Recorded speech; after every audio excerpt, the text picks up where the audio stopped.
कृष्ण की कृपा के बिना ये नहीं समझ सकते हम लोग। तो कहां फंसेगा? बुद्धि जगत में फंसेगा, मन कहीं ना कहीं तो फंसेगा कि जोर से कोई मृत्यु के समय हरे कृष्ण महामंत्र का उच्चारण करता है, उसके समस्त पाप नष्ट हो जाते हैं। आईसीयू में अंदर कोई जाना ही नहीं चाहिए और कृष्ण का स्मरण होना ही नहीं चाहिए। तेने ब्रह्म हृदया आदि कवि। आदि कवि कौन है? ब्रह्मा जी। इस्कॉन में सुबह से शाम तक प्रार्थना ही चलती है, सब भगवान ही बुलाते हैं ना, मुकुम करोचि वाचालम। जय राधा माधव कुंज बिहारी,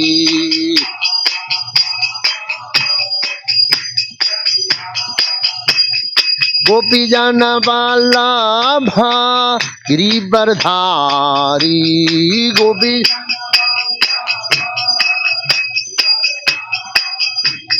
गोपी जन वल्लभ गिरिवरधारी, गोपी जन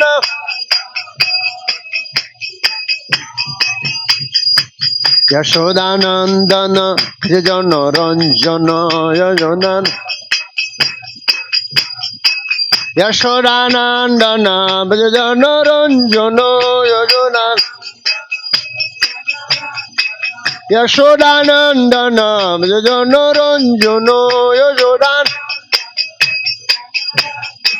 यमुना तीरा वनचारी, यमुना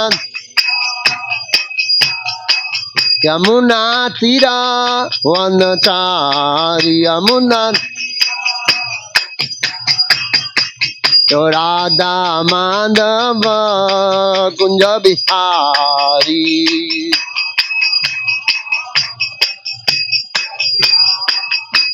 तो राधा माधव कुंज बिहारी।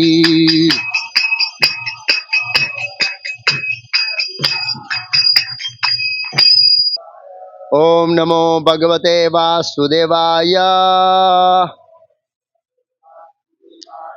श्रीमद् भागवतम स्कंद 2 अध्याय 4 सृष्टि परक्रम श्लोक संख्या 21।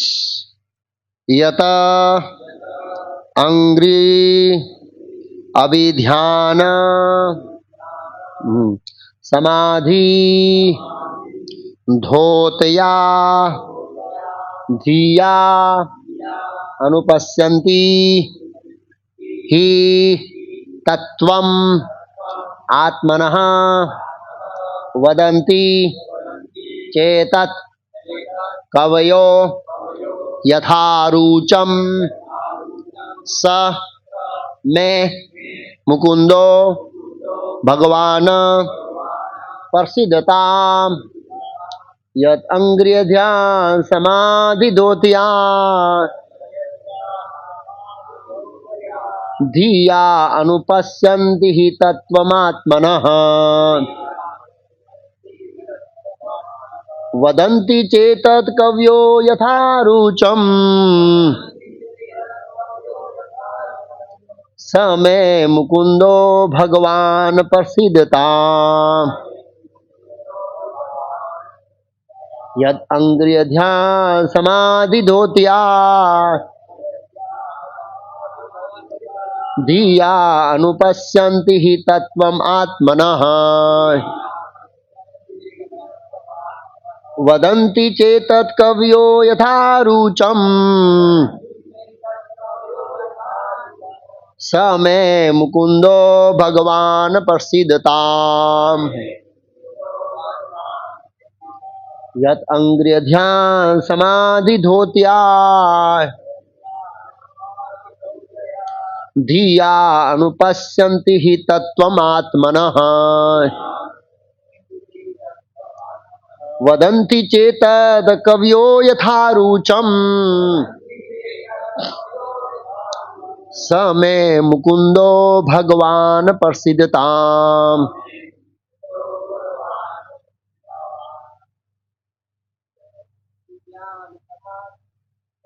तद अंग्रियध्यान समाधि धोत्या धिया अनुपश्यन्ति हि तत्त्वमात्मनः वदन्ति चेतत् कवयो यथा रुचम् स मे मुकुंदो भगवान प्रसीदताम।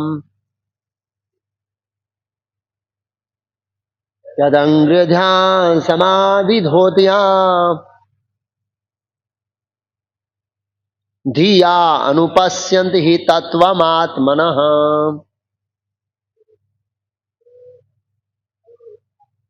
वदन्ति चेतद् कवयो यथा रुचम् स मे मुकुंदो भगवान प्रसीदताम। माताएं, यदंग्र ध्यान समाधि धोतिया धिया हि अनुपश्यन्ति आत्मात्मनः।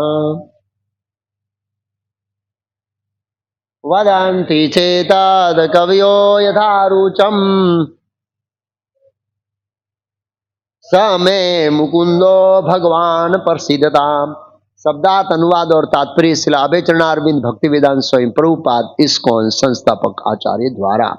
यद अंग्रिय, जिनके चरण कमल अभिध्यान प्रत्येक क्षण चिंतन करते, समाधि समाधि धोतिया धुल जाने से, धिया ऐसी विमल बुद्धि से, अनुपश्यन्ति महापुरुषों का अनुसरण करते हुए देखते हैं, ही निश्चय ही तत्वम परम सत्य को, आत्मनः परमेश्वर का तथा अपना, वदंती कहते हैं, च भी एतत् यह, कवयः दार्शनिक तथा विद्वान पंडित,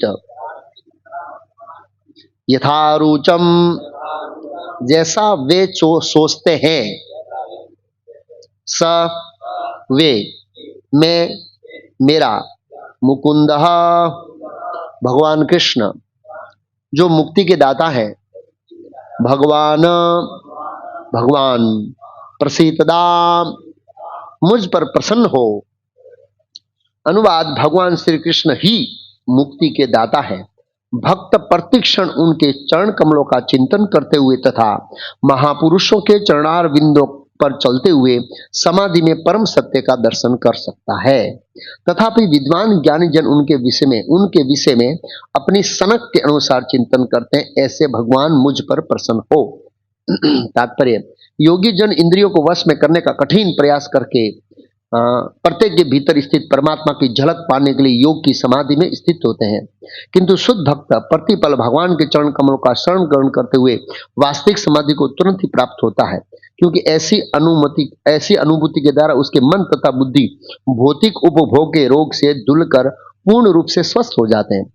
शुद्ध भक्त अपने आप को जन्म मृत्यु के सागर से पतित हुआ सोचता है, अतः वह अपने को उबारने के लिए भगवान से निरंतर प्रार्थना करता है।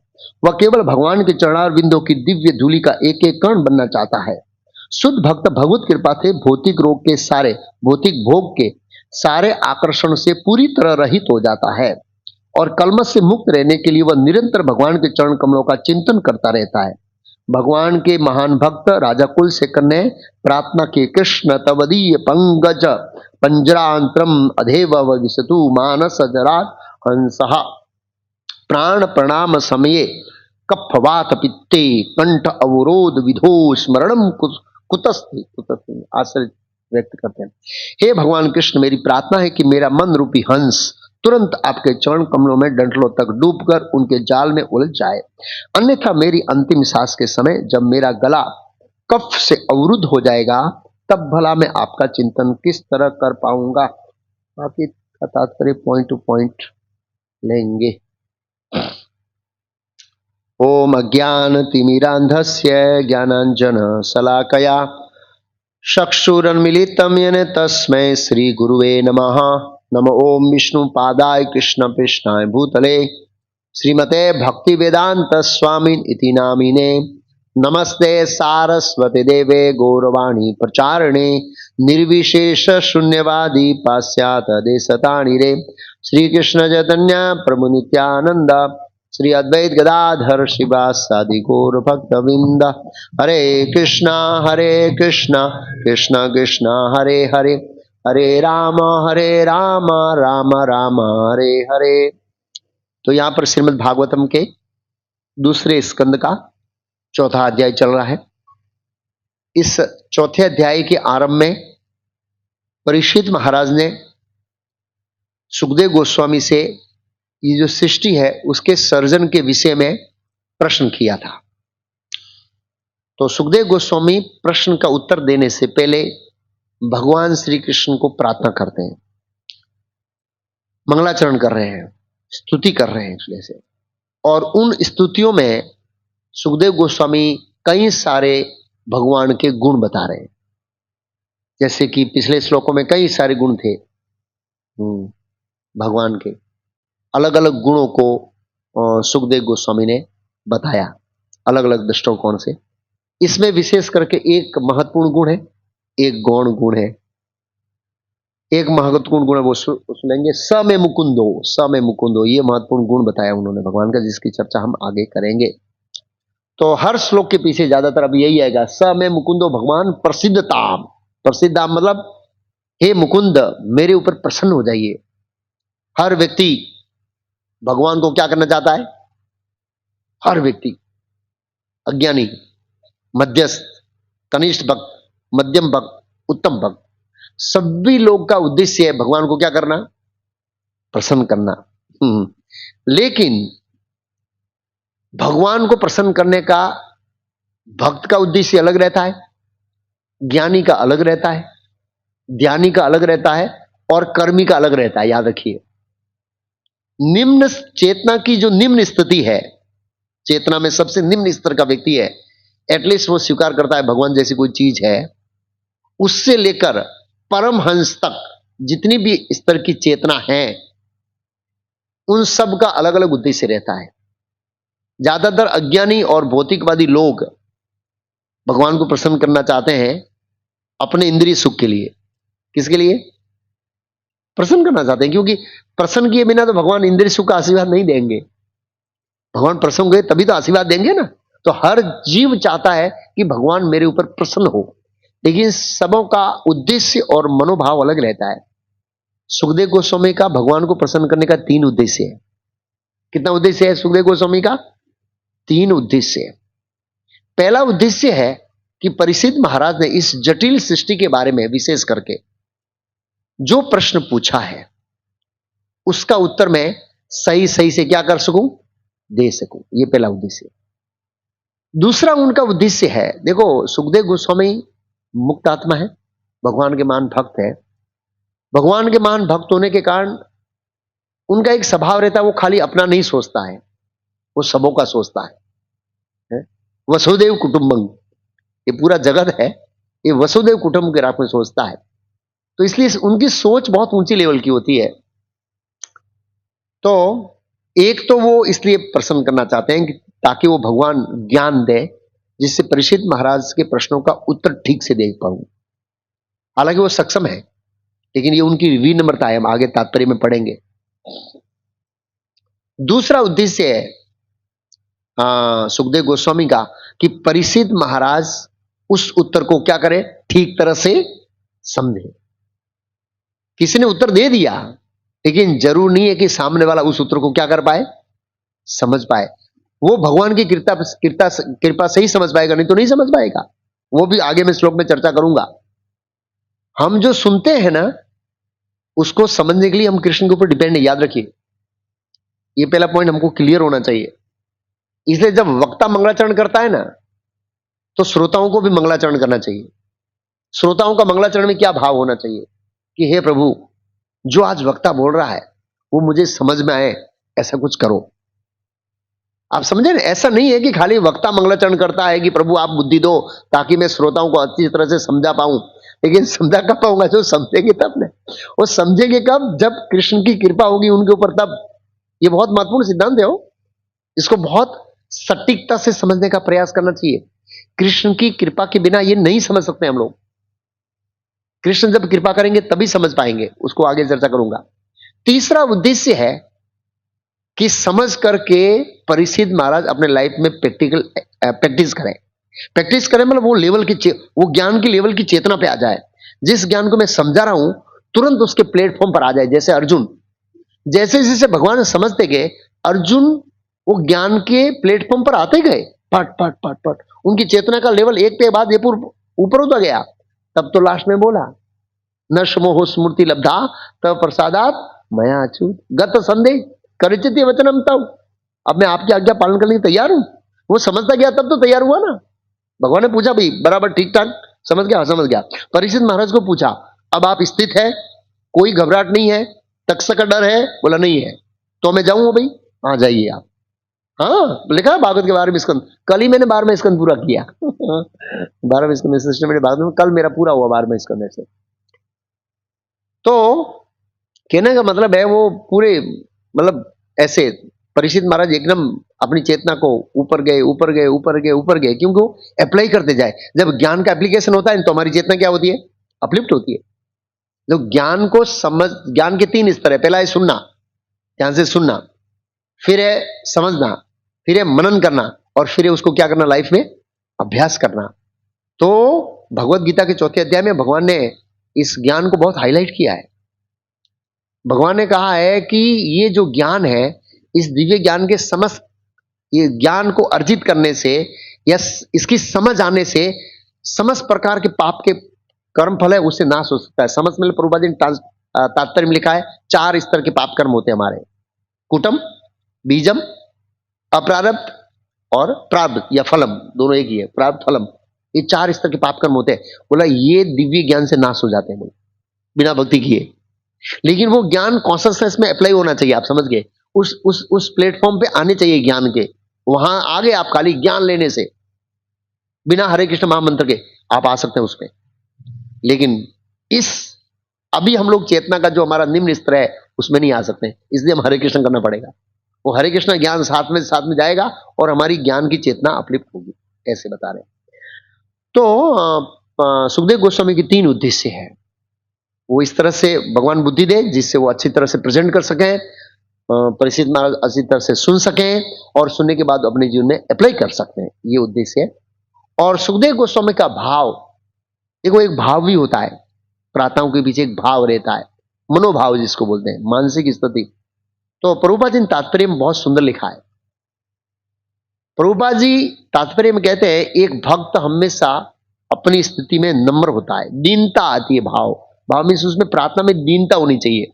और चैतन्य महाप्रभु ने वो दीनता प्रकट किया शिष्टाष्टकम के एक श्लोक में। और प्रभुपाद जी इस श्लोक के तात्पर्य में वो दीनता का वर्णन किया है प्रभुपाद जी ने तात्पर्य में। क्या कहते हैं प्रभुपाद जी दीनता के बारे में? शुद्ध भक्त अपने आप को जन्म मृत्यु के सागर से पतित हुआ समझता है कि मैं प्रभु इस संसार में पड़ गया हूं। मैं अई नंद तनुज किंकरम पतितम माम विषमे भवाम बुधो, हे प्रभु मैं अंधारी कोठड़ी में पड़ गया हूं और आप ही मुझे बाहर निकाल सकते हैं। ये मनोभाव प्रार्थना का होना चाहिए। चैतन्य महाप्रभु ने प्रार्थना का मनोभाव इस तरह से दिया है। अई नंद तनुज किंकरम पतितम माम विषमे भवाम बुधो, तब कृपया, आपकी कृपा से इसमें से बाहर निकल सकता हूं। ये मनोभाव सुखदेव गोस्वामी का है। सुखदेव गोस्वामी समर्थ है, ज्ञान उनके पास है, फिर भी उनकी नम्रता है कि वो परीक्षित महाराज के प्रश्नों का उत्तर देने से पहले भगवान से प्रार्थना की आस्था करते हैं। और प्रभुपाद जी ने श्लोक का तात्पर्य में कोट किया है, दीनता की प्रार्थना का है राजा कुलशेखर का। राजा कुलशेखर ने भगवान को प्रार्थना की, कृष्ण तवदीय पंकज, तवदीय पद पंकज पंजरा अंतम, पंजरा में से पिंजरा है, अंतम अंत समय में, पिंजरे का अंत होगा ना ऐसे। कृष्ण तवदीय पद पंकज अंतरम अधेवते विशुद्धम मानस राज हंसम, मन रूपी जो हंस है उसको आप दोनों पैरों के बीच में फंसा दो। जैसे आपने वो उखल को फंसाया था 2 पेड़ों के बीच में दामोदर लीला में तो उखल को फंसाया था। इस तरह से मेरे मन को 2 पैरों के बीच में फंसा दो, क्योंकि वहां नहीं फंसेगा ना तो कहां फंसेगा? बुद्धि जगत में फंसेगा। मन कहीं ना कहीं तो फंसेगा, उसको आगे हम समझेंगे। मन का स्वभाव है। क्यों प्राण प्रयाण समय, जब प्राण का प्रयाण करने की बारी आएगी कफ वात पित्ते कंठ अवरोधन विधो। कफ वात पित्त आ जाएगा शरीर में, कफ बढ़ जाता है। ज्यादातर देखिए मृत्यु जब नजदीक आता है कफ बढ़ता है शरीर में, ये देखा जाता है। और कफ के कारण हम हरे कृष्ण महामंत्र जोर से उच्चारण नहीं कर पाएंगे। और श्रीमद् भागवत के 6ठे स्कंद में लिखा है अजामिल और विष्णुदूत यमदूत का संवाद अजामिल की कथा में, कि जोर से कोई मृत्यु के समय हरे कृष्ण महामंत्र का उच्चारण करता है उसके समस्त पाप नष्ट हो जाते हैं, ऐसा विष्णुदूतों ने बताया। लेकिन वो करने के लिए जीवन भर ये कुलशेखर राजा का जो प्रार्थना है उसको भगवान को बोलना पड़ेगा। और क्या कहते हैं, स्मरणम कुतस्ते, स्मरण कैसे कर पाऊंगा, इसलिए मुझे अभी उठा लो।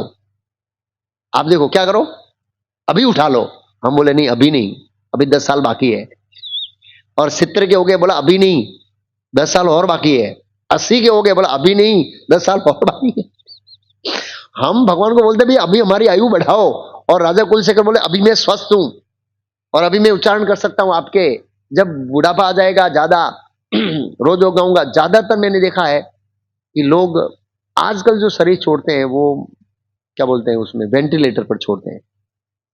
कोमा, वेंटिलेटर, आर्टिफिशियल लाइफ में, जिसमें शरीर में बहुत पीड़ा होती है, तो उसको तो स्मरण करना बहुत कठिन हो। साथ में समस्या ये है वेंटिलेटर पे कि भक्त नहीं जा सकते अंदर।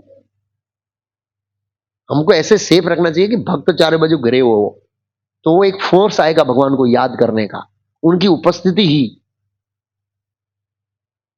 पितामह भीष्म जब इस संसार से प्रयाण कर रहे थे तो सब ऋषि मुनि वहां आए, वो एक प्रकार का उनका प्रोत्साहन था। और पितामह भीष्म बहुत प्रसन्न थे कि मेरी मृत्यु के समय ये लोग आए हैं मुझे प्रोत्साहित करने के लिए, क्योंकि बड़ा कठिन होता है क्या, मृत्यु के समय हमारी कॉन्शियसनेस बड़ी कठिन होती है। शरीर भी पीड़ा करता है, मन भी पीड़ा करता है, और चेतना डाउन हो जाती है ऐसे। तो इसलिए उस समय भक्तों का सपोर्ट बहुत आवश्यक है। और माया ने कहा मेरे पास भक्तों से अलग करने का रास्ता है, वेंटिलेटर अंदर डाल दो उसको, क्या कहते हैं आईसीयू में डाल दो, आईसीयू में अंदर कोई जाना ही नहीं चाहिए और कृष्ण का स्मरण होना ही नहीं चाहिए। बस माया का बहुत अच्छा फैसिलिटी दिया है। माया कैसे भी तैसे करके कृष्ण का विस्मरण की योजना करती है, और हम लोग उसमें क्या करते हैं, फंस जाते हैं, रियली फंस जाते हैं। तो ना तो कीर्तन कर पाते हैं ना कुछ कर पाते हैं। उस समय जो हमारे जीवन की सबसे बड़ी जरूरत होती है, भक्तों की जीवन में सबसे बड़ी जरूरत कब, आईसीयू के अंदर। तो बेस्ट है आईसीयू के अंदर जाया ही ना जाए।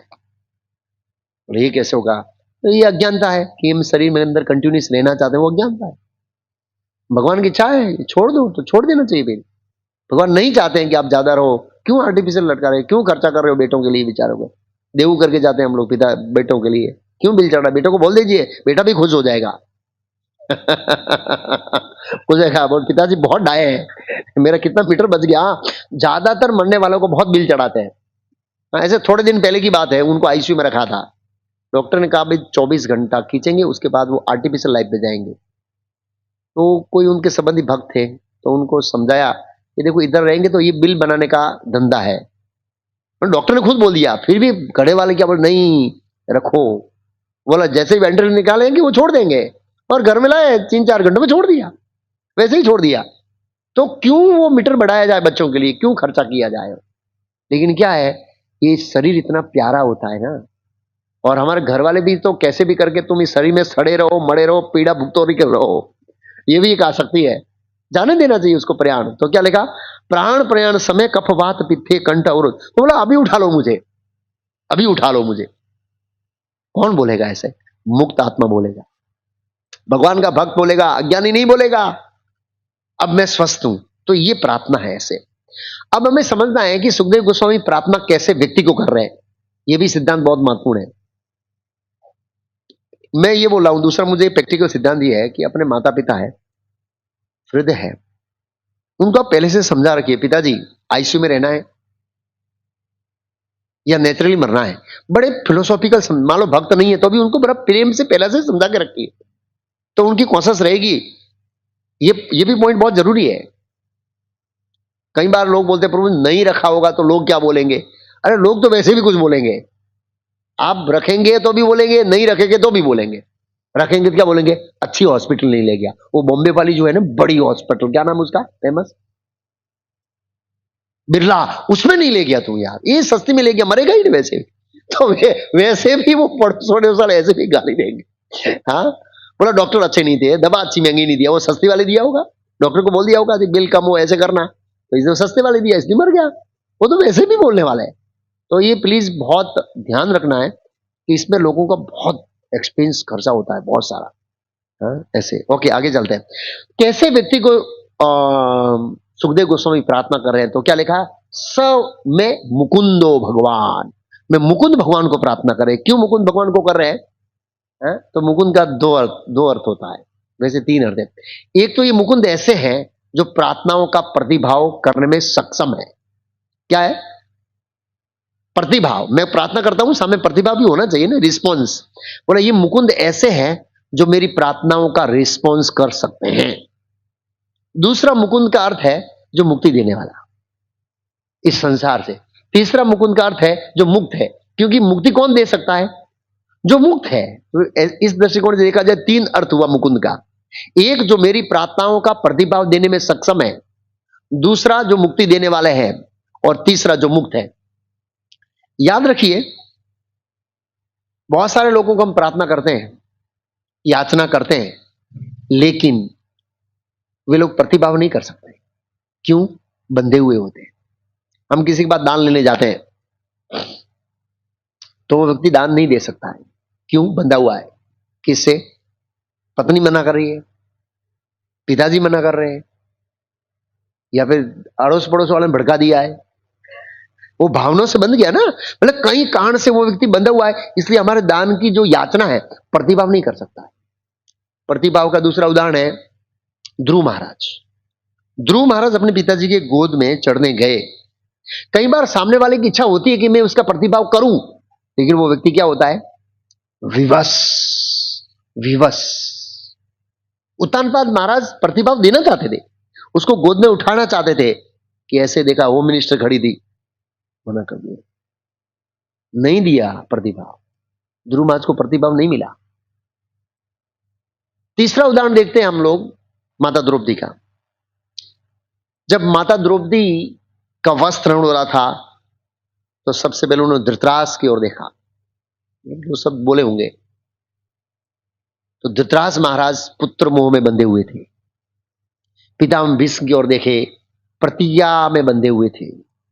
द्रोणाचार्य आर्थिक सहायता के कारण कृपाचार्य बंधे हुए थे। महात्मा विदुर पद से बंधे हुए थे, वो मंत्री थे, कुछ कर नहीं सकते, उनका पद नीचा है। पांडव धर्म से बंधे हुए थे, दास बन गए, जुए में हार गए। उनका धर्म नहीं है, वो धर्म उनका दास ही है, वो धर्म से बंधे हुए थे। और जितने भी राजा बैठे थे वो सब माता द्रौपदी की रक्षा करना चाहते थे। कुरु सभा में कर्ण, दुर्योधन, शकुनी को छोड़कर सब लोग माता द्रौपदी की रक्षा करना चाहते थे। ये तीन चार को छोड़कर जिन्हें गुने लोग उनकी रक्षा करना चाहते थे, लेकिन सब किसी न किसी परिस्थितियों से क्या हुए थे? कोई धर्म से, कोई अर्थ से, कोई वचन से, कोई पद से, कोई सत्ता से। जितने भी राजा बैठे थे वो शक्तिशाली थे वहां पर, देखो सत्ता नहीं थी, दुर्योधन की सत्ता चल रही थी। तो गुजराती में क्या, सत्ता अगर साड़पण नकामो। सत्ता अगर साड़पण नकामो, कोई डोर डायो नहीं थे, बोले नहीं, क्योंकि बंधे हुए थे वो सब। लेकिन भगवान कृष्ण वो खुले हैं। अगर वो वचन से बंधे हुए तो वचन तोड़ देंगे, वो काल से बंधे हुए तो काल को तोड़ देंगे, वो पद से बंधे हुए तो पद को तोड़ देंगे, वो धर्म से बंधे हुए तो धर्म को भी तोड़ देंगे, लेकिन अपने भक्त की रक्षा करेंगे। ये पॉइंट बहुत महत्वपूर्ण है। इवन देवता भी मुक्ति नहीं दे सकते हैं, देवता भी बंधे हुए हैं। याद रखना, एक ही व्यक्ति खुला है, कौन? मुकुंद। और मुकुंद के जो विस्तार है, दीपाचरे विदशांतर भव्यत्य दीपायते विवृत धेमा धर्मा यस्ता दर्गे स विष्णुत्या विभाति गोविंदम आदि पुरुषोत्तम भजम। जो विष्णु के जो विस्तार है, कृष्ण के अवतार है, वो सब समर्थ है। तो यहां पर सुखदेव गोस्वामी का जो भाव है मुकुंद कहने का, कि जो मेरी प्रार्थनाओं का प्रतिभाव 100% दे सकते हैं, क्योंकि काल, देश, पात्र, स्थिति, पद, प्रतिष्ठा सबसे ऊपर है भगवान, और भगवान देते हैं। ये हमें समझना चाहिए। इसलिए प्रार्थना किसको करनी चाहिए? जो प्रार्थना के प्रतिभाव दे सके उसको प्रार्थना करनी चाहिए। हम ऐसे ऐसे लोगों को प्रार्थना करते हैं जो कई बार विवश होता है। हमारा मित्र है, कंपनी में अच्छा मैनेजर है, हमको लगता है जॉब दे सकता है, रिक्वेस्ट करते हैं, प्रार्थना करते, सर जॉब बंधा हुआ है। मालिक ने बोला अब किसी को लेना ही नहीं है। कल सुबह मैं एक भक्त के घर प्रसाद लेने गया था, तो पहले उनकी जनरल शिफ्ट थी, वो एक डेयरी की प्रोडक्ट बन रही, IDM करके डेयरी आड़ में का, मेरे को भूल गया एक नाम डेयरी का, अमूल डेयरी का एक एक्सटेंशन है। तो वो बोले पहले, मैं प्रभु आप पहले तो जनरल शिफ्ट थे, अभी शिफ्ट बदल गई। हाँ प्रभु जी, वो कोरोना में क्या था, एक चला गया ना, तो उसकी जगह मेरे को दोनों ड्यूटी दे दी और अब नया स्टाफ लेना बंद कर दिया है, कोई स्टाफ ही नहीं ले रहा, इसलिए मेरे को 2 ड्यूटी करनी पड़ रही है ऐसे। तो कहने का मतलब है कि कई बार मैनेजर लेना चाहता है अपने पहचान वाले को, लेकिन बॉस ने मना कर दिया है, विवश है, प्रार्थना स्वीकार नहीं होगी आपकी, आप प्रार्थना विवश। कई बार ऐसी परिस्थितियां देखी जाती है समाज के अंदर, इसलिए हमें किसका शरण लेना चाहिए, मुकुंद का शरण लेना चाहिए। ये यहाँ पर बहुत महत्वपूर्ण सिद्धांत है। और विवश होते कई बार भौतिक जगत में, हम किसी की रक्षा करना चाहते हैं, कुछ बचाना चाहते, नहीं बचा सकते। इसके बारे में प्रहलाद महाराज का एक श्लोक है, बहुत सुंदर श्लोक है और फेमस श्लोक है। क्या कहते हैं, बालस्य न्यः शरणम पित्रो नरसिंहा नार्तस्य चागदम दद्वन्ति मजतो नो तमस्य तत्पर्ति विधीर्य यहा श्रेष्ठः स्थावद विभोतन भृताम तवद उपेक्षितानाम। हे मेरे भगवान नरसिंह देव, हे मेरे प्रभु परमेश्वर, जो लोग अज्ञान में इस शरीर को ही सब कुछ मानते हैं और ऐसे अज्ञानियों की आप उपेक्षा करते हैं, भगवान अज्ञानियों की उपेक्षा करते हैं, और वे लोग अपनी भलाई के लिए कुछ नहीं कर पाते हैं। मतलब जिसकी उपेक्षा भगवान कर देते हैं ना, वो अपने लिए कुछ नहीं कर पाते हैं। भले ही वे कुछ समय के लिए उपाय ढूंढे अच्छाई के जो फायदेमंद हो, लेकिन वे स्थायी रूप से कुछ किसी भी जीव की मदद नहीं कर पाते। उदाहरण के लिए, माता पिता अपने बच्चे को बहुत अच्छा पढ़ाना, बहुत अच्छा लिखाना, बहुत अच्छा रईस पद दिलाना चाहते हैं, लेकिन नहीं कर पाते हैं। माँ बाप अपने बच्चे को कई बार नहीं बचा पाते। दूसरा उदाहरण दिया है किसका, डॉक्टर और दवा का। कई बार अच्छे अच्छे से डॉक्टर और अच्छे से अच्छा मरीज, अरे दवा मरीज को बचा नहीं सकती। तीसरा उदाहरण दिया है प्रहलाद महाराज ने नाव का। अच्छी से अच्छी नाव है, वो समुद्र में डूबते हुए हमको नहीं बचा सकती। उसका अच्छी से अच्छी नाव इतिहास में कौन सी बनी, टाइटैनिक। बड़ा गर्व था कि दुनिया की कोई शक्ति इसको डुबा नहीं सकती, और पहले की यात्रा में दे धड़ाम भगवान ने जो बनाने वालों का अहंकार तोड़ दिया। इसलिए भक्त होता है वो अहंकार ही नहीं होता है, और वो भक्त ने बनाई होती तो डूबता नहीं, लेकिन वो अभक्त ने बनाई और ऐसे चैलेंज किया कि इस नाव को कोई डूब नहीं सका। इसलिए बड़े बड़े परिवार के लोग उसमें बुकिंग करा के गए। पता है ना आपको, रईस लोग कि हम बहुत इंजॉय करेंगे इसमें, और सब डूब के मर, और वो पहली यात्रा में डूब के मर गए। हाँ, तो जब भगवान किसी नाव को डुबाना चाहते हैं, किसी की नाव नहीं चलेगी इस दुनिया में, देवताओं की नाव भी नहीं चलेगी। आप भौतिक मनुष्यों की छोड़ दीजिए, ये बहुत महत्वपूर्ण है। नरसिंह देव भगवान का जो श्लोक है कि प्रभु जिसको आप उपेक्षा करते हैं, जिसको आप छोड़ देते हैं, हाँ, जिसका आप संरक्षण प्रदान हटा लेते हैं, सुरक्षा कवच उठा लेते हैं, उसका इस दुनिया में कोई सुरक्षा नहीं कर सकता। उसका उदाहरण जयद्रथ भी है। जयद्रथ को बचाने के लिए कौरव सेना के सबसे टॉप सेनापति पितामह भीष्म को छोड़कर वो तो चले गए थे, द्रोणाचार्य। याद रखना, महाभारत में द्रोणाचार्य के बारे में एक स्टेटमेंट है कि जब तक उनके हाथ में अस्त्र है तब तक उनको कोई हरा नहीं सकता। ये स्टेटमेंट, कृपाचार्य कम नहीं है और कर्ण भी कम नहीं है, ये सब बड़े बड़े महावी। दूसरों का ये सब लाइन सर खड़े थे रक्षा करने के लिए, है? लेकिन भगवान ने वो कवच का, रक्षा के कवच का हाथ उठा लिया था।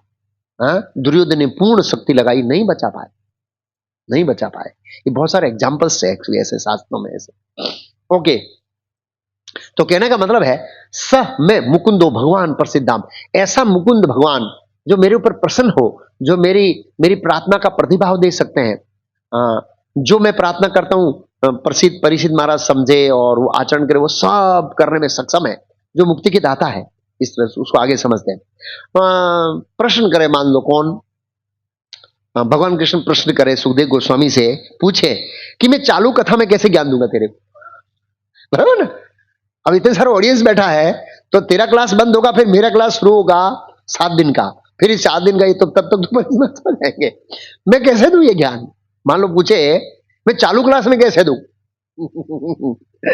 तो अगले श्लोक में जवाब दिया है।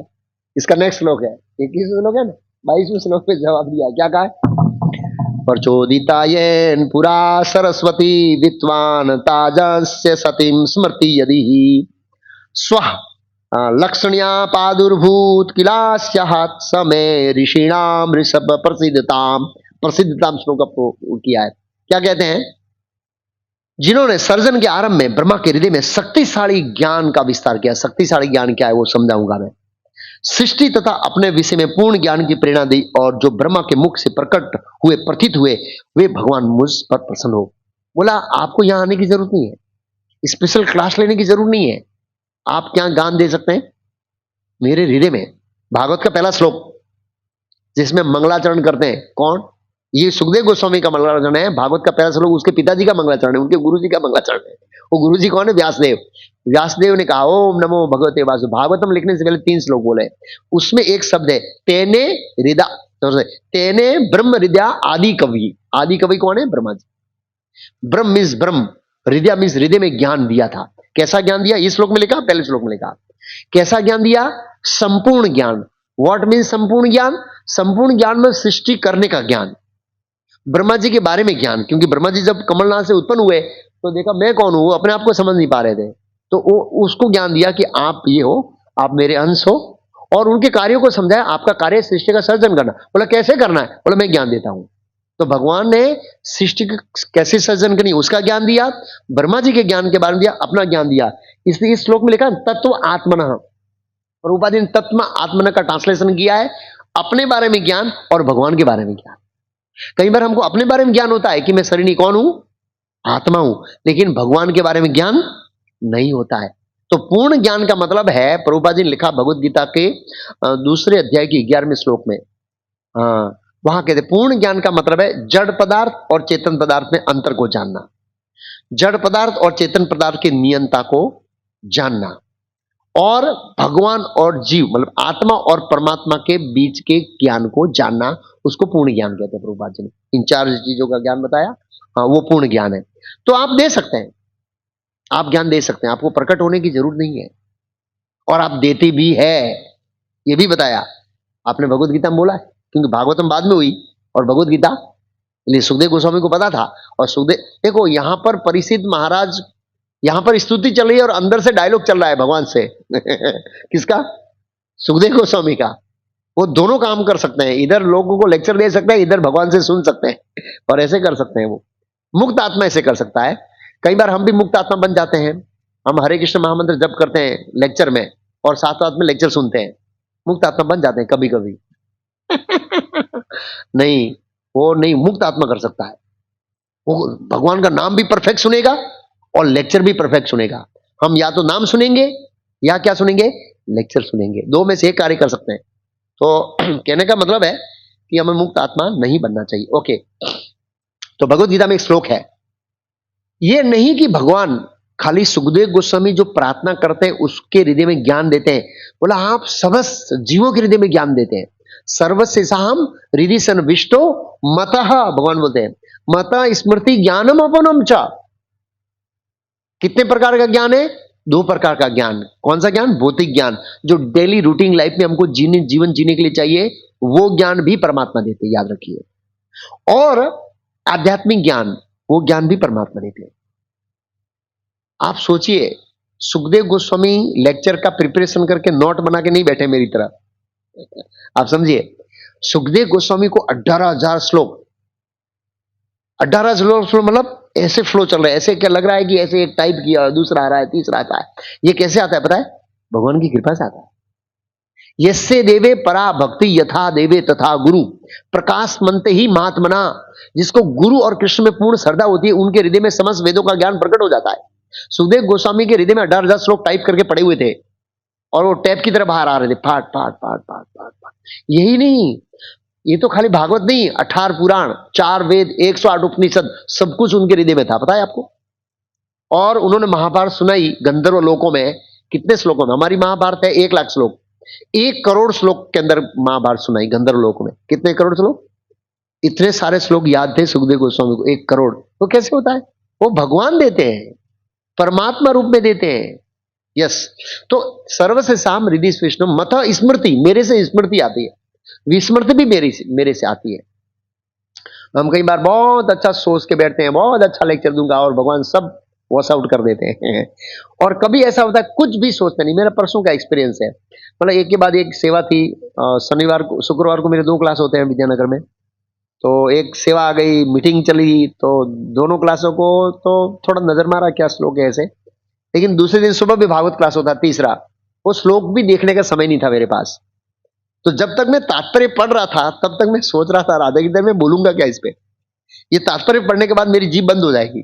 मैं सीरियस से बोल रहा हूं, मेरे पास उस श्लोक को बोलने के लिए एक शब्द नहीं थे। तात्पर्य पढ़ने के बाद उस श्लोक के ऊपर क्या बोलना है मुझे पास एक शब्द नहीं थे।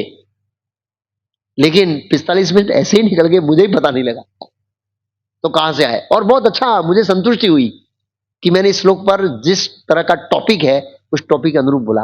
भगवान, मैं डिपेंड था कि मैं अभ्यास खाली तात्पर्य पढ़ के बंद कर दूंगा या 2 श्लोक ऐसे ऐसे घुमा के बंद कर दूंगा। फ्लो ही नहीं आ रहा है, फ्लो ही नहीं आ रहा है, फ्लो ही नहीं आ रहा है, तात्पर्य तक। हाँ? लेकिन भगवान ने बुद्धि दिया। तो कई बार ऐसा होता है, हम डिपेंड रहते हैं, भगवान देखते हैं मेरे बारे में मेरा भक्त बोलना चाहता है और बोलना ही नहीं चाहता, वो डिपेंड भी है मेरे ऊपर। तो डिपेंडेंट का अर्थ ये नहीं होता है, वो आगे समझेंगे बहुत अच्छा। ये डिपेंडेंट के अर्थ को बहुत अच्छी तरह से समझेंगे। ओके, तो भगवान 2 प्रकार का ज्ञान देते हैं। भौतिक रूटीन लाइफ के अंदर अगर हमें अच्छी तरह जीवन जीना, इवन इंद्रिय भोग करना है तो भी भगवान देते हैं। जैसे एक चींटी होती है, उसका एक एग्जाम्पल, चींटी यहाँ है और शुगर का दाना वहां पड़ा, उसको कौन बुद्धि देते हैं? परमात्मा। ऐसा नहीं, मनुष्यों को 84 लाख योनि में जितने भी जीव है उनको आहार निद्रा भय मैथुन कैसे करना है, भौतिक सुख कैसे लेना है, उसका ज्ञान देते हैं भगवान परमात्मा रूप में। और साथ साथ में क्या देते हैं? आध्यात्मिक जगत, भौतिक जगत से निकलने का, मुक्ति का ज्ञान भी वही देते हैं। मान लो एक एग्जाम्पल दिया, कई बार ऐसा होता है, पता है कौन था, एक व्यक्ति बोला मतलब प्रभु जी मैं भूल बहुत जाता हूं, मुझे याद दिलाता रहना। मान लो वो इंजीनियर है और इंजीनियरिंग कॉलेज में पढ़ा और सब भूल गया, तो नौकरी कौन रखेगा उसको? कोई नौकरी नहीं देगा ना। तो वो याद, उसका कौन याद? परमात्मा रखते हैं उसको, परमात्मा याद दिलाते हैं उसके कर्म के अनुसार। हाँ, परमात्मा हमको ज्ञान देते हैं, वो भी होता ना जी, उसका योग्यता क्या है? हमारे कर्म। जिस प्रकार के हमारे कर्म है, जिस लेवल के हमारे पाप और पुण्य है, उसी के अनुसार परमात्मा ज्ञान देते हैं। अगर बहुत ज्यादा पुण्यशाली है तो उसको ज्ञान देने के वो आसान से पैसा बना सकता है। मैंने ऐसे कई लोगों को देखा है मेरे जीवन में, जो पैसे के लिए हार्डमारी नहीं कर रहे हैं और जो देखने से ऐसे लगते हैं इज वेरी सिंपल। कई बार हमें लगता है कि ये इतना पैसा वाला व्यक्ति कैसे हो सकता है, क्योंकि वो पैसा बनाने की जो डायनेमिक बुद्धि है वो इसमें नहीं है, बात करने से पता लग जाता है। लेकिन उसके पुण्य कर्म है। इसी परमात्मा देखते हैं, देखो ये तवरड और डेवलपमेंट हो रहा है, इसके अंदर जमीन में पैसा डालो, और वो डालता है और बाद में करोड़पति हो जाता है। और जिसका डूबना है, एक लोग हमें हॉल देखने गए तो हमारे मनीष प्रभु ने बताया, बोला ये बिल्डर डूब गया है। बोला क्यों? बोला उन्होंने ऐसी जगह बिल्डिंग बनाई है तरोड़ रोड पर नहीं, दूसरी जगह में जहां पर वो फ्लैट बिक नहीं रहे। अब उसके कर्म ऐसे थे, आप समझ गए? परमात्मा बुद्धि देते हैं, देखा तेरा कर्म खराब है, यहां पर इन्वेस्टमेंट कर और डूब जा। बराबर, प्रैक्टिकल याद रखना। ये बहुत, आप अपने जीवन में इस घटनाओं को देखेंगे तो पता लगेगा परमात्मा ने बुद्धि दिया है। हमारा तो प्लानिंग था ही नहीं कि तरोड़ों पे ऐसे होगा, तरोड़ों ये डेवलप होगा, हमने डाल दिया और आ गया। परमात्मा बुद्धि देते हैं, ज्ञान भी परमात्मा देते हैं। तो परमात्मा हमारे कर्मों के अनुसार अच्छा बुरा, पुण्य पाप और इच्छाओं, इन सबको मिक्स करके परमात्मा हमको क्या देते हैं? ज्ञान। दोनों प्रकार का ज्ञान, याद रखिए, खाली भक्ति का ज्ञान नहीं, भौतिक जीवन का ज्ञान भी देते हैं। दूसरा यह है, हर मानव, हर बच्चा भी, देखो ना ऐसे ऐसे प्रार्थना करता है। तो प्रार्थना करता है मतलब वो हमारा एक गुण प्रकट करता है, वी आर ऑन डिपेंड, हम निर्भर है। क्या है? हम लोग सब भगवान पर निर्भर है। और दूसरा, प्रार्थना करने से एक चीज व्यक्त होती है कि हमारे अंदर इच्छा है। अगर हम आध्यात्मिक प्रार्थना कर रहे हैं तो भक्ति में बढ़ने के लिए क्या है? इच्छा है। इच्छा ही प्रार्थना का एक रूप है। जब तक इच्छा नहीं होगी हम प्रार्थना नहीं करेंगे, भौतिक हो चाहे आध्यात्मिक। मतलब आध्यात्मिक प्रार्थना कर रहे हैं इसका मतलब हमारी इच्छा है, और प्रार्थना वो इच्छा को क्या करेगी? पानी डालेगी। तो 3 चीज लाइन में है, पहली इच्छा, फिर प्रार्थना, और तीसरी क्या है? प्रयास। तीसरा है प्रयास। अब याद रखना, प्रयास में भाव कैसा होना चाहिए। प्रयास जो करते हैं ना हम लोग, कोई भी प्रयास, इंडेवर, उसमें हमारा भाव कैसा होना चाहिए। कई बार लोग होते हैं, तीन तरह के लोग होते हैं। एक तरह के लोग होते हैं कि प्रार्थना नहीं करते हैं, अपने बलबूते पर सब करना चाहते हैं, एक वो मनोभाव है। दूसरा है पूरा कृष्ण के ऊपर छोड़ देते हैं, जब भगवान की इच्छा होगी तब भक्ति करेंगे। वो गीता लेके जाते हैं ना, आओ ना मंदिर, हाँ कृष्ण की इच्छा होगी, भगवान की इच्छा होगी तो आएंगे ना। वो पूरे पूरे भगवान के ऊपर, वो निठल्ले बोलते हैं उसको या क्या बोलते हैं, आलसी बोलते हैं उसको, आलसी। सब कुछ भगवान के ऊपर छोड़ देते, वो सब कुछ भगवान के ऊपर हो जाएगा। एक बार कौन थे, एक सन्यासी थे, तो किसी सेवक ने कैमरा दिया था उसको वीडियो शूटिंग करने के लिए, लेक्चर, अच्छा कैमरा था, तो खो गया। तो लेक्चर रिकॉर्ड नहीं कर रहा था, तो उस गुरु महाराज ने पूछा क्यों? खो गया, क्या करेंगे महाराज, भगवान की इच्छा। बोला मूर्ख, तुमने ध्यान नहीं रखा। वो सब भगवान पर डोल दिए, देखो कितना स्मार्ट था। बोला भगवान की इच्छा, खो गया, क्या करेंगे।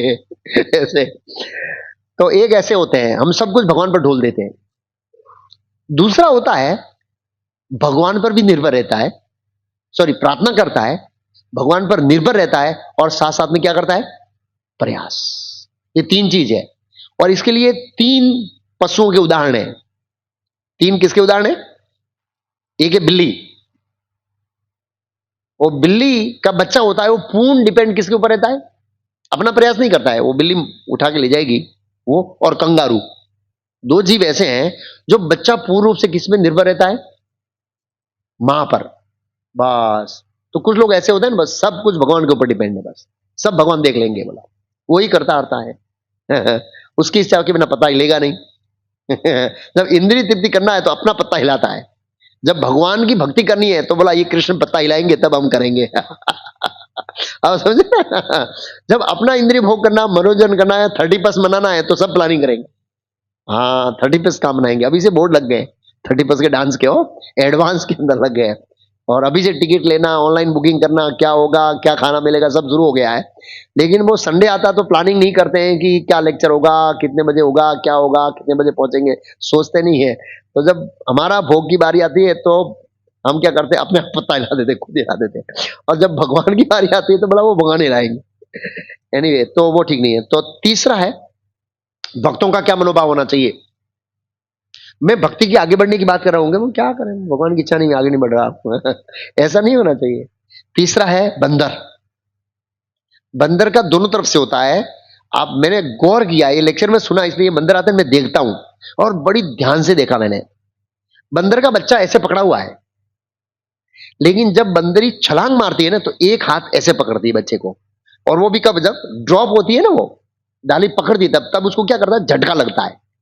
नॉर्मल में जो वो चलती है ना, वो 4 पैरों से चलती है, उसकी माँ या उसके पिता जो भी है। लेकिन जब छलांग लगाया तो बच्चे, उसके बच्चे तो सामने से चार पैरों से पकड़ा है, और पीछे पूंछ में पूंछ डाल दी हो। देखो भगवान ने भी बच्चों को भी कैसी बुद्धि दी है, उसके पूंछ में पूंछ लटकाया हुआ है, और 4 हाथ से पकड़ा है। इतना प्रोटेक्शन होने के बाद भी जब जंप मारती है तो माँ एक पैर ऐसे करती है, 3 पैर से लैंडिंग करती है। तो ये क्या हुआ है, अपना प्रयास भी है, लेकिन वो बच्चा मां के ऊपर डिपेंड भी है, इसलिए मां उनको संरक्षण प्रदान करती है। तो भक्तों को बंदर का मनोभाव होना चाहिए, बंद और बंदरी का, कि हमें प्रार्थना करनी है, प्रयास करने हैं, डिपेंड किसके ऊपर रहना है, प्रभु मैं ये प्रयास कर रहा हूं। इसका ऐसा मान लीजिए कृष्ण बेटा देखेंगे कौन सा श्लोक है, ये श्लोक है, जाके बैठ जाऊंगा, सब भगवान ही बुलाते हैं ना, मुकुम करोचि वाचालम। वो बोले नहीं, हमारा प्रयास होना चाहिए कि इस श्लोक में मैं कृष्ण का गुणगान कैसे अच्छी तरह से गा सकूं। फुल प्रयास हो, जो हमने सुना है गुरु से, साधु से, आचार्यों से, उसके बारे में चिंतन होना चाहिए, मनन होना चाहिए, तैयारी होनी चाहिए, और फिर भगवान के ऊपर छोड़ देना चाहिए। ऐसा नहीं है कोई भी सेवा ले लो, माला अच्छी करने की बारी आती है, ये सेवा करने की बात आती है, सब कुछ हम भगवान पर छोड़ देते हैं, तो वो थोड़ा आलसीपन और निठल्ले का स्वभाव प्रकट होता है। हमको अपना फुल प्रयास होना चाहिए, और वो प्रयास के बावजूद भी अगर हम लोग सफल निष्फल रहे ना, तो उसमें समतल रहना है। जैसे इसमें भागवत के 4थे स्कंद में पृथु महाराज, सॉरी भगवान, वो पृथु महाराज और देवराज इंद्र का थोड़ा मन मोटा हो गया था, तो भगवान विष्णु आते हैं स्वयं देवराज इंद्र और पृथु महाराज की दोस्ती कराने के लिए। तो उपदेश होता है देवराज इंद्र के लिए, लेकिन वो बोलते हैं पृथु महाराज को। वो गुजराती में क्या है ना, नहीं, छोकरी ने कही ने वहू ने संदेश आपे, खखડાવે છોકરીને પણ સંદેશ વહુને આપે, ડાયરેક્ટ વહુને કહેશે તારી જતી રહેશે। तो बोल रहे हैं पृथु महाराज को, लेकिन सब लागू होता है देवराज इंद्र को। तो उसमें कहते हैं कि हे पृथु, मैं आपको जिस परिस्थिति में रखता हूं उसमें आप संतुष्ट रहो और अपना कर्तव्य करो। मतलब क्या है, वो इंद्र को कहना चाहते हैं कि ये यज्ञ में तू दखलगिरी मत कर, इनको अपना कर दे, मैंने तेरे को जो स्थिति में रखा स्वर्ग में उसमें रहे और प्रजा का पालन कर, ये कहना चाहते हैं। तो हमें भगवान ने जो स्थिति में रखा है उस स्थिति में कर्तव्य का पालन करना। भक्त के लिए क्या कर्तव्य है? भक्ति करना। हमको किसी भी परिस्थिति में भगवान डालते हैं, हमें अपनी भक्ति नहीं छोड़ना है। वो भी पॉइंट है एक। भगवान चाहते हैं कि मैं जिस परिस्थिति में आपको रखूं उस परिस्थिति में आप अपना कर्तव्य करो, मतलब भक्ति करो। कई बार घर वाले अगेंस्ट हो सकते हैं, फिर भी भक्ति करना है। अड़ोस पड़ोस के अगेंस्ट होते हैं, फिर भी भक्ति करना है। बॉस अगेंस्ट हो सकता है, फिर भी भक्ति करना है। बोल सकते हैं संडे मंडे छोड़ो अभी, मेरा काम करो, फिर भी हमें भक्ति करना है। परिस्थिति प्रैक्टिकल होती है, कहने का भाव ये। तो बंदर का भाव लेना, हमें प्रयास भी करना है, प्रार्थना भी करनी है और डिपेंड लेना है कि कृष्ण कर रहा हूं, लेकिन सब कुछ आपके हाथ में। और इसलिए इनकी तरह हमें प्रार्थना करनी चाहिए। इस्कॉन में देखिए आप, ये कृष्ण भक्ति के अंदर प्रार्थना बहुत महत्वपूर्ण, पता है इस्कॉन में सुबह से शाम तक प्रार्थना ही चलती है। ये बनाइए प्रार्थना, ये प्रार्थना भक्ति का एक अंग है। वंदनम, पहली प्रार्थना शुरू होती है कितने बजे? 4:30 बजे, जिसको गुरुआ अष्टकम कहते हैं। हम समस्त ब्रह्मगुड़ी संप्रदाय के आचार्यों का पूजन करते हैं। गुरु, वंदे गुरु, गुरु बोलते हैं, गुरु नहीं बोलते, गुरु। गुरु में बहुवचन बोलते हैं। समस्त प्रभुपाद से लेकर ब्रह्मा जी तक ये सब हमारे आचार्य हैं, उनकी वंदना करते हैं, कृपा याचना करते हैं। फिर हरे कृष्ण महामंत्र आता है, वो कृष्ण राधा कृष्ण की वंदना है। चैतन्य महाप्रभु की उससे पहले वंदना है। प्रार्थना हो गई है। वो प्रार्थना होने के बाद दूसरी प्रार्थना क्या आती है? नरसिंह भगवान की प्रार्थना, विघ्न दूर करने के लिए। उसके बाद तीसरी प्रार्थना आती है तुलसी महारानी की। व्रज में सेवा चाहिए तो तुलसी महारानी की प्रार्थना करनी पड़ेगी। तुलसी महारानी की प्रार्थना करने के सिवाय आप व्रज में नहीं जा सकते। मोरा आई अभिलाष विलास कुंज दियो वास, हम अलग अलग नयन हैरिबो सदा युगल रूप राशि, मुझे कृपा दो जिससे मैं युगल, राधा कृष्ण की युगल का दर्शन कर सकूं, इत्यादि जो भाव। उसके बाद फिर प्रार्थना होती है किसकी? 2.5 घंटा प्रार्थना चलती है। 2 घंटा, सॉरी नहीं 2 घंटा, 5:15 से 7:15 हरे कृष्ण महामंत्र वो प्रार्थना है। और इसको प्रार्थना की तरह करना चाहिए, रटन नहीं करना चाहिए। और हम 2.5 घंटा क्या मांगते हैं? हरे कृष्ण महामंत्र का अर्थ प्रभुपाद जी ने क्या बताया? हे राधा कृष्ण, मुझे आपकी सेवा में लगाओ। उसके बाद फिर प्रार्थना आती है 7:15 बजे, गोविंदम आदि पुरुषम। दर्शनार्थ में हम भगवान के सौंदर्य का गुणगान गाते हैं। उसके बाद आती है फिर गुरु पूजा, वो भी एक प्रार्थना है। और उसके बाद आती है श्रीमद् भागवतम, प्रार्थना होती है, आधा घंटा वो प्रार्थना चलती है। और फिर हमने सुबह 4:30 से लेकर 9 बजे तक जो प्रार्थना मांगी तो भगवान ने प्रतिभाव दिया। क्या? प्रसाद, महाप्रसादे गोविंदे। और उसके बाद फिर प्रतिभाव दिया कि दोपहर 1 बजे तक थक नहीं जाओ, तब तक क्या किसमें लगे रहो, क्योंकि आपने सेवा मांगी है 2 घंटा जब के अंदर, हरे कृष्ण मुझे सेवा दो सेवा दो सेवा दो सेवा दो सेवा दो। तो भगवान ने सेवा दिया। फिर दूसरा फिर प्रतिभाव मिलता है प्रसाद 1 बजे है। फिर थोड़ा ठीक है अभी आराम कर लो, ये शरीर भौतिक है। और फिर 4:30 से लेकर रात को 11 बजे तक प्रतिभाव। शाम को गौर आरती, तुलसी आरती, नरसिंह आरती, वो भी प्रार्थना है। और फिर कृष्ण कथा, वो भी प्रार्थना है। तो आप देखिए हमारे प्रभुपाद जी ने वो शेड्यूल बना। प्रेयर्स, ये प्रेयर्स बहुत महत्वपूर्ण है। सुबह से लेकर शाम तक प्रार्थना ही है और हमें इस प्रार्थना में भाग लेना चाहिए। ओके, यहां पर भगवान का महान गुण बताया। अभी मैं श्लोक पर आता हूं। अभी तक तो सुखदेव गोस्वामी के प्रेयर मूड पे चल रहा था। सुखदेव गोस्वामी इसमें बहुत महत्वपूर्ण कहते हैं, यद अंधे ध्यान समाधि। भगवान का एक महान गुण बताया है, मात्र ध्यान करने से मुक्ति दे देते हैं। इसलिए लिखा है मुकुंदो, खाली ध्यान करने से। क्या करने से? आसानी से, आसानी से दे देते हैं। हाँ, मैं और बोलना भूल गया, आचार्यों की प्रार्थना देखी हमें। कितने सारे सॉन्ग आए, वो सब प्रार्थना है। भागवत में कितनी प्रार्थनाएं किसी को पता है? 49। सुखदेव गोस्वामी की प्रार्थना, ब्राह्मण पत्नियों की प्रार्थना, मुचकुंद की प्रार्थना, गजेंद्र की प्रार्थना, कुंती महारानी की प्रार्थना, पितामह भीष्म की प्रार्थना, प्रार्थनाओं से भरा पड़ा। हर चैप्टर में, हर कैंटो में 4-5 प्रार्थना है। ये डिवोशन सर्विस का बहुत महत्वपूर्ण अंग है ऐसे। ओके, यहां चलते हैं। यद अंग्र ध्यान समाधि, भक्त लोगों को बहुत आसानी से देते थे यद अंग्र समाधि। तो ये भगवान का गुण है। चिंतन करने से भगवान मुक्ति दे देते। क्या करने से? चिंतन। और चिंतन कैसे हो गया? धोतिया दिया, दिया मीन्स बुद्धि, शुद्ध बुद्धि से। धोतिया मीन्स धुल जाती है, शुद्ध बुद्धि से ध्यान होगा। और वो कैसे होगा? सॉरी, पश्यन्ति ही तत्वम आत्मनम। तत्वम आत्मन, पश्यन्ति का प्रोवाजन ट्रांसलेशन किया है महापुरुषों का चरण चिन्हों पर चलने से। जो महापुरुषों ने हमें ध्यान की विधि दिया है उसके अनुसार खाली ध्यान करेंगे तो अनुपस्थिति तत्व आत्मन के महापुरुषों के मार्गदर्शन में हम अपनी तरह से ध्यान करेंगे तो नीचे की लाइन है, तीसरी लाइन क्या होगा? वदंती चेतत कवियो यथारुचम। यथारुचम मतलब व्हाट योर टेस्ट, आपका कैसा रुचि है, ऐसा ध्यान करेंगे तो क्या होगा उसमें भी बताऊंगा। लेकिन अनुपस्थिति तत्व आत्मना, अनुपस्थिति का मतलब है जो महापुरुषों ने हमें मार्ग दिया है। महापुरुषों में प्रधान 12 आते हैं। अलग अलग तर्क है, अलग अलग दर्शन है भारतीय संस्कृति में, वैदिक संस्कृति में। उसमें जो प्रधान सिद्धांत है वो महाभारत में बताया है। तर्को अप्रतिष्ठो श्रुतिर विभिन्ना मुनिर अस्य न मतम न भिन्नम धर्मस्य तत्वम निहतम गुह्यायाम महाजनो येन गते सपंथा। तर्को अप्रतिष्ठो, तर्क अनेक है। कौन था? हाँ, शंकराचार्य के तर्क। शंकराचार्य ने वेदांत सूत्र पर जो कमेंट्री लिखा उसमें जो तर्क लिखा है वो कोई काट नहीं सकता, इतने खतरनाक। खाली व्यास देवी काट सकते हैं, इसलिए उन्होंने नहीं, मध्वाचार्य इत्यादि भगवान के महान सुख भक्तों ने, मध्वाचार्य ने काटा। वो इतने तर्क थे, बहुत प्रखर तार्किक व्यक्ति थे शंकराचार्य शिव जी। ओके, तो तर्को अप्रतिष्ठो श्रुतिर विभिन्ना, श्रुति में शास्त्र अलग अलग है। धर्मस्य तत्वम निहतम गुह्यायाम, धर्म का तत्व बड़ा गुह्य है। कौन सा सही है कौन सा गलत है? बोला महाजन ही गंते से पंथा, महाजन जो मार्ग पर चले वो सेप मारा गया। तो महापुरुष अनुपस्थिति ही तत्व आत्मना, महापुरुषों के मार्गदर्शन में हम भगवान का ध्यान करते हैं तो क्या होगा? तत्वम आत्मना, वो दर्शन कर सकता है किसका? अपना और भगवान का, दोनों का लिखा है। तत्वम आत्मना का मतलब अपना और भगवान का दोनों को दर्शन कर सकता है। लेकिन नीचे की लाइन किसके लिए है?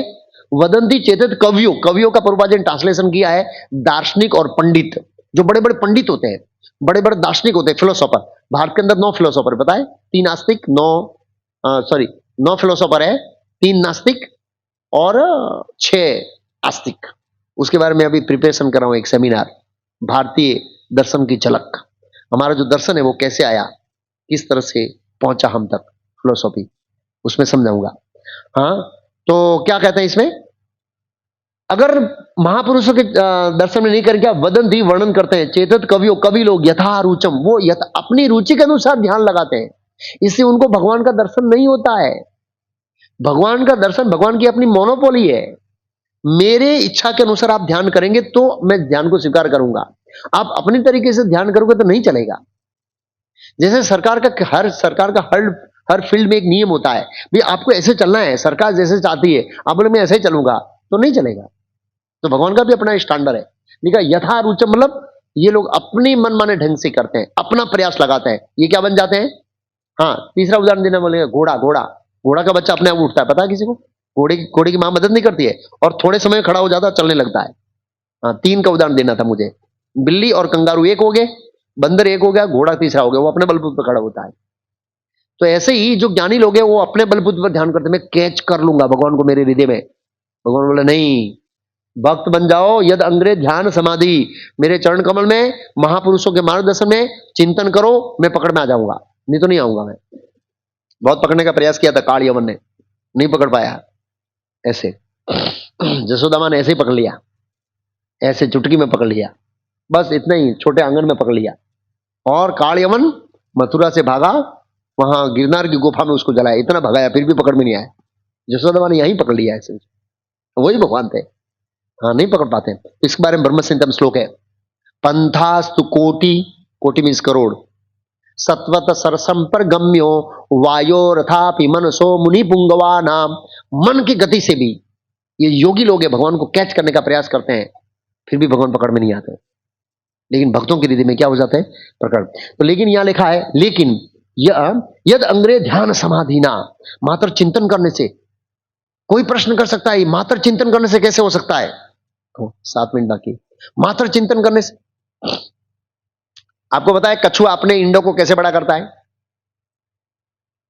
मेडिटेशन, इंडा बाहर रखता है, खुद पानी में बैठता है, ध्यान करता है। प्रभुपाद जी ने श्लोक कोट किया है, मछली दृष्टि से, कछुआ ध्यान से, और पक्षी अपने पंख से इंडों को बड़ा करते हैं।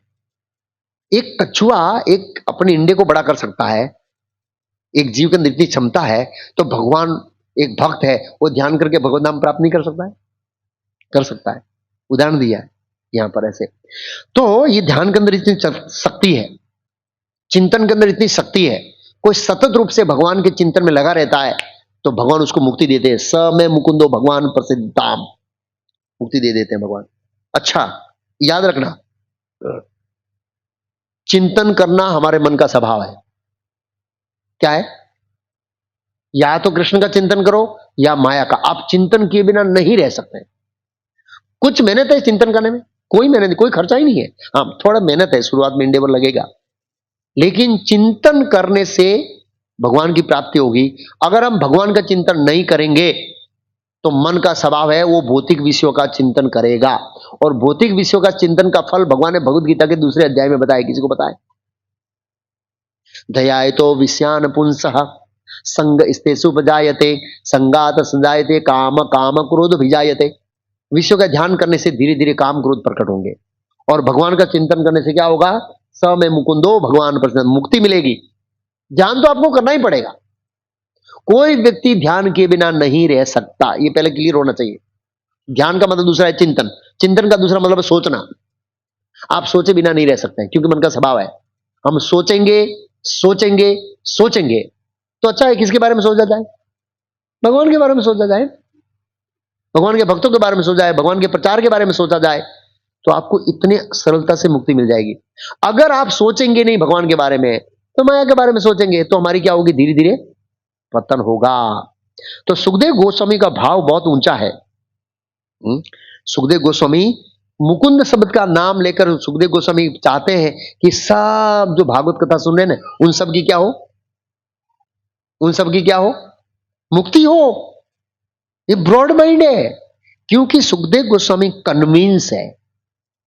क्या कन्विंस है? जैसे प्रहलाद महाराज एक चीज में कन्विंस थे, प्रायेण देव मुन्य सब मुक्ति प्रायेण देव मुन्य सब मुक्ति कामा मौनम चरंती बिजनेन परर्थ निष्ठा नेतान विहाय कृपणा मुमुक्षे को न तवदस्य शरणम भ्रम तो अनुपस्य। प्रहलाद महाराज कन्विंस थे कि जीव जब तक आपकी शरण में नहीं आएगा तब तक सुखी नहीं हो सकता। ऐसे सुखदेव गोस्वामी कन्विंस है कि हे मुकुंद, जब तक आप इनको मुक्ति नहीं देंगे इस संसार में जीव सुखी नहीं हो सकता। इसके बारे में 3 श्लोक है।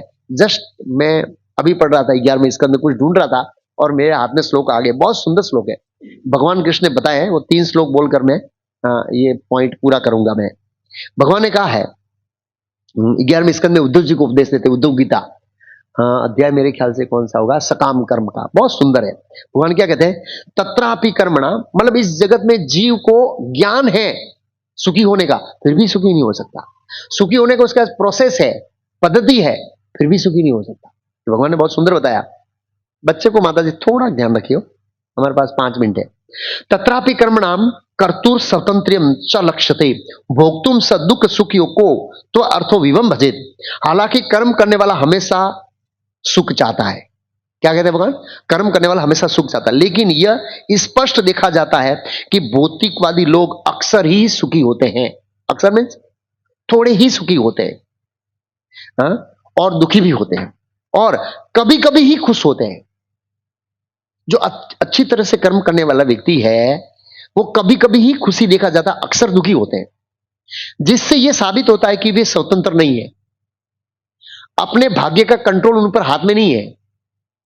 आप समझे ना, मेरे भाग्य का कंट्रोल मेरे हाथ में होता तो मैं सुख दुख अपने आप को, गाड़ी का स्पीड कम ज्यादा कर सकता हूं, उसको बोला ये सुख जाने दो, और सॉरी दुख जाने दो और सुख आने दो, लेकिन मेरे हाथ में कंट्रोल नहीं है, है? फिर लिखा है जिस व्यक्ति का अपने भाग्य पर कंट्रोल नहीं है वो अपने जीवन में सुख की आशा कैसे कर सकता है।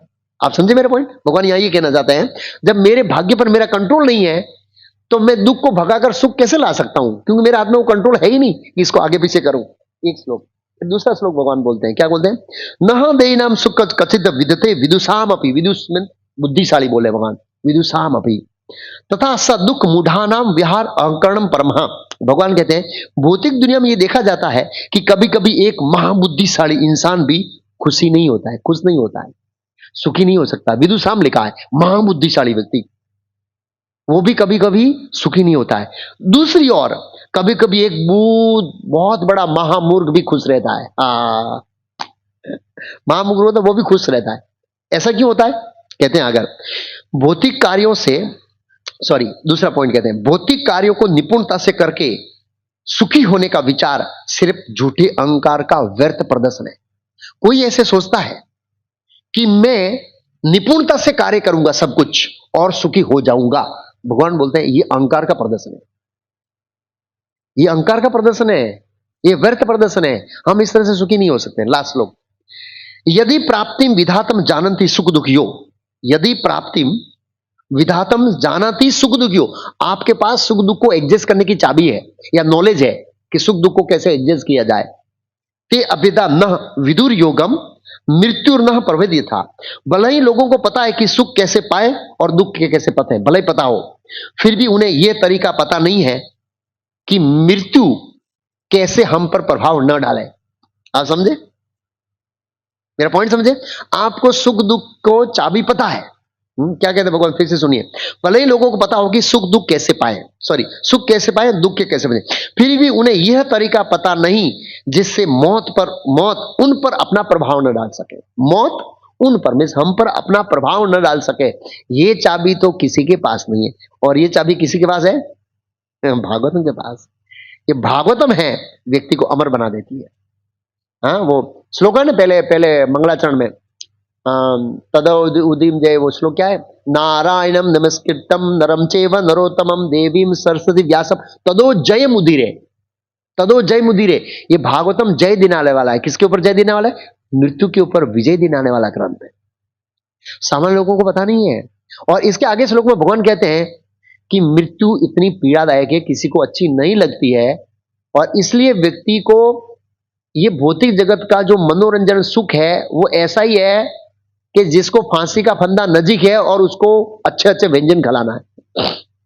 प्रभुपाद जो श्लोक के तात्पर्य में लिखते हैं, कई बार जिसको फांसी को दिया जाता है उसको अच्छे अच्छे भोजन खिला देते ताकि उसकी इच्छा क्या हो, अरे बेचारा कैसे खाएगा, उसको पता है ये खाने के बाद तो लटकूंगा। हाँ उसका तात्पर्य लिखा है। तो हमारा सुख दुख ऐसा ही है। एक बार ऐसा हो गया, एक छोटी स्टोरी पूरी कर देता हूं। एक योगी था, वो राजमहल के अंदर आया और ठाठ माठ से जैसे राजा सुविधा दे रहा था वैसे रह रहा था। राजा ने कहा, बोला हम में और तुम्हारे में अंतर क्या है। बोला अंतर है, अंतर है। उनको बताया। एक दिन क्या किया, फिर राजा को बिठाया, बोला आज तो आपको हमारी झुपड़ी में प्रसाद लेने आना है। तो प्रसाद लेने राजा बैठा और ऊपर बहुत बड़ा पत्थर लटकाया। वो वास्तव पत्थर नहीं था लेकिन पत्थर जैसा लग रहा था, वो ऐसे बनाया कलर करके और पतले धागे से बांधा था। राजा को बिठाया यहाँ पर और छप्पन भोग दिया, खाओ। राजा बोला ऊपर क्यों देख रहे, बोला मौत है। तो हाला हम ऋषि लोग ऐसे ही मौत को देखते हैं, इसलिए हमारा भजन अच्छा चलता है, हम भोग में नहीं पड़ते। तीक्ष्ण बुद्धि कहते हैं उसको ऐसे। तो कहने का मतलब इसका सार ये है, प्रार्थनाएं हमें करनी चाहिए, प्रयास करना चाहिए, और मुक्ति के दाता भगवान कृष्ण है उनकी शरण लेनी चाहिए। वो ही हमें इस संसार से बचा सकते हैं, वही हमारी प्रार्थनाओं का प्रतिभाव कर सकते हैं। 2 श्लोक बचे, उसका सार दे देता हूं, फिर टॉपिक ये अध्याय पूरा हो जाएगा।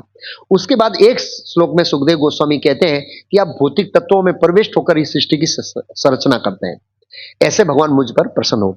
उसके बाद का एक श्लोक है जिसमें वो व्यासदेव को प्रणाम करते हैं, अपने गुरु को, कि मैं भगवान वासुदेव के अवतार व्यासदेव को, वेद से व्यासदेव को प्रार्थना करता हूं कि उन्होंने कृष्ण के मुख से निकले हुए अमृत समान जो शब्द है उनकी रचना करके, और उसके बाद में बताते हैं कि आपने जो प्रश्न पूछा है परीक्षित, वही प्रश्न नारद जी ने किससे पूछा था? ब्रह्मा से। तो वो प्रश्नों का मैं रिपीटेशन करूंगा। क्या करूंगा? हाँ, अब रिपीटेशन करना था तो ये बीच में ये स्तुति क्यों किया? बराबर ना? आपको तो पता ही था, आप रिपीट करने वाले। ये है सुखदेव गोस्वामी की नम्रता। सब कुछ जानते वो भगवान के ऊपर डिपेंड रहकर वो प्रयास कर रहे हैं। तो हमें भक्ति के अंदर भगवान के ऊपर डिपेंड रहकर अपना खूब प्रयास करना चाहिए आगे बढ़ने के लिए, और हमें श्रवण करना चाहिए और इस तरह से हमारी चेतना को जागृत करना चाहिए। अब नया अध्याय शुरू होगा, 5वां अध्याय, जिसमें नारद जी 6 प्रश्न पूछेंगे ब्रह्मा जी से। नारद जी कितने प्रश्न पूछेंगे? ब्रह्मा जी से पूछेंगे अगले अध्याय में। तो इसको हम आगे समझेंगे। हरे कृष्णा। शंख बजा सकते हैं पुजारी? समय हो गया है।